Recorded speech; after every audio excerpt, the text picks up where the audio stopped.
Well, the job-ready graduate scheme, originally introduced by Scott Morrison's government, is being labelled unfair and a failure by critics who say it has left hundreds of thousands of students facing soaring university costs. Next year, 285,000 students are expected to pay more than $54,000 for arts, law and commerce degrees, with some double degrees reaching $90,000. The Albanese government says they're waiting for the newly created Tertiary Education Commission to provide advice before any changes are made. Yeah, for more, we're joined by journalist Angela Mollard and astrophysicist Dr. Matt Agnew. Nice to see you both. Thank you. On the doctor scale, which sits higher, vet or astrophysicist? I mean, I'll stay out of this one. yeah, it's dangerous territory. You don't want to see this. I mean, this could get very nasty. Okay, then I think we'll move on. astrophysicist, like you're dealing with the universe. That's everything is under your realm. So possibly It's under the umbrella of everything.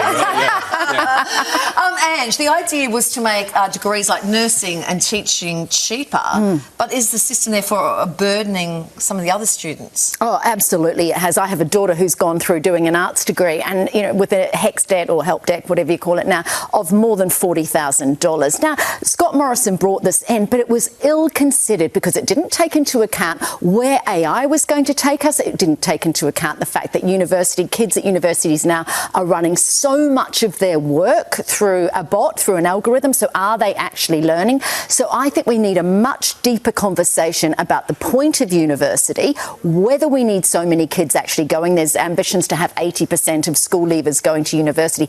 Is that strictly necessary? We need to talk about foreign students and the impact of that in our universities. So a much, much broader conversation, to the point of whether we've got more nurses and teachers as a result of that policy. It's barely made a difference. Yeah. You're talking a huge shake-up, a massive shake-up. And I'm really sorry to the parents and the kids that are about to go through for the next couple of years, because they're trapped in this system. That HEX and help debt, that impacts your ability to get a loan in the future, so it can set you back, really, for the rest of your life. Yeah, it's a constant burden you're constantly thinking about.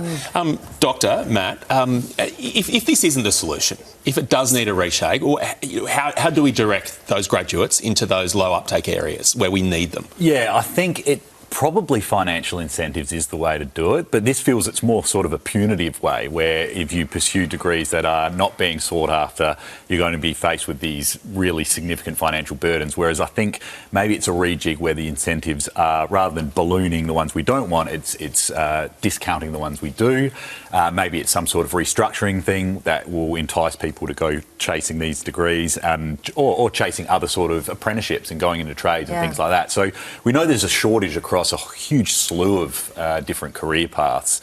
And so I think, financially that's probably the way to go. But even just as, discourse and having transparency about what are potential careers that you can pursue. I think certainly when I was kind of going through the stage of picking what to study at university, I didn't have a clue what the potential options were, and ended up just choosing engineering because that was something that I knew was a career. But I think there's more probably an education piece and communication piece, so students do know what the options are. Sure.